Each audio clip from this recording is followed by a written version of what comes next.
कभी सोचा है कि एक अच्छी डरावनी कहानी हमें इतना क्यों डराती है? आज हम भूत बंगला नाम की एक कहानी को परत दर परत खोलेंगे और ये समझेंगे कि कैसे एक बिल्कुल साधारण सा सफर खौफ के गहरे अंधेरे में खो जाता है। कहानी की शुरुआत ही एक अजीब सी चेतावनी से होती है। एक बूढ़ी औरत की ये बात, बंगले से बारात निकलने वाली है, जल्दी से छुप जाओ। कौन सी बारात? और भला छिपना क्यों है? बस यही एक लाइन हमारे मन में डर और सस्पेंस का बीज बो देती है। तो सवाल ये है कि आखिर बात इस खौफनाक चेतावनी तक पहुंची कैसे? चलिए कहानी की शुरुआत में चलते हैं और मिलते हैं उन दो किरदारों से जिनका एक छोटा सा सफर उनकी जिंदगी का सबसे बड़ा दुस्वप्न बनने वाला था। तो ये हैं आरव और निशा। आरव जिसे हर पल कैमरे में कैद करना पसंद है और निशा जिसे खंडहरों और डरावनी कहानियों में खास दिलचस्पी है। उन्हें जरा भी अंदाजा नहीं था कि उनके यही शौक उन्हें सीधे मौत के मुंह में ले जाने वाले हैं। देखिए, ज्यादातर डरावनी कहानियों की तरह इसकी शुरुआत भी बड़ी मासूमियत से होती है। निशा के जन्मदिन पर एक रोमांटिक कैंपिंग ट्रिप का प्लान। लेकिन यही वो पहला कदम था जो उन्हें एक अनजाने भयानक सफर पर ले गया। तो अब उनका सफर शुरू होता है और बहुत जल्द उन्हें पहली चेतावनी मिलती है। वो एक ऐसे गांव में पहुंचते हैं जहां कुछ भी ठीक नहीं लगता और कहानी का माहौल यहीं से बदलना शुरू हो जाता है। खतरे का पहला संकेत, एक अजीब, बेचैन कर देने वाली खामोशी। गांव का नाम है रुधिरपुर और शाम ढलते ही यहां ऐसा सन्नाटा पसर जाता है जैसे पूरा गांव अचानक गायब हो गया हो। एक भी इंसान नहीं दिखता। और फिर उनकी नजर पड़ती है दरवाजों पर। हर एक घर का दरवाजा खून जैसा लाल।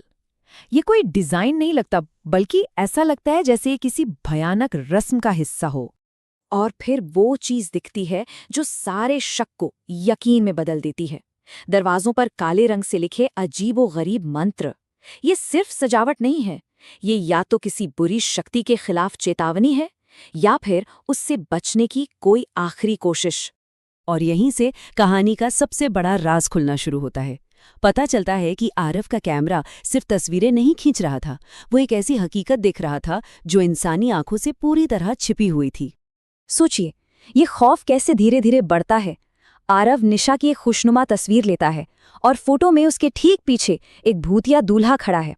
वो घबराकर दूसरी तस्वीर लेता है। दूल्हा अब और करीब आ चुका है।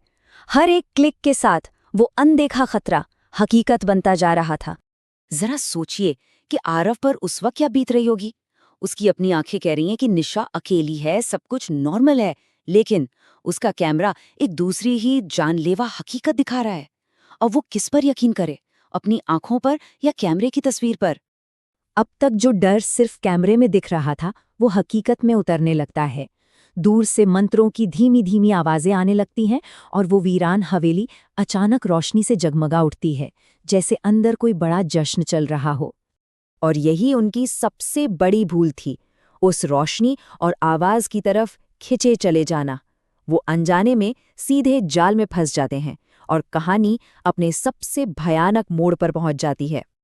और फिर सब कुछ इतनी तेजी से होता है कि संभलने का मौका ही नहीं मिलता। हवेली के भारी दरवाजे अपने आप बंद हो जाते हैं। भूतिया दूल्हा सीढ़ियों से उतरता है। निशा की आंखें पूरी तरह सफेद हो जाती हैं, जैसे वो कोई कठपुतली हो जिसे कोई और कंट्रोल कर रहा हो। और इससे पहले कि आरव कुछ कर पाता, शादी पूरी होती है और निशा हमेशा के लिए अंधेरे में गायब हो जाती है। तो निशा गायब हो चुकी है, पर सवाल ये है कि ये सब था क्या? क्यों हुआ ये सब?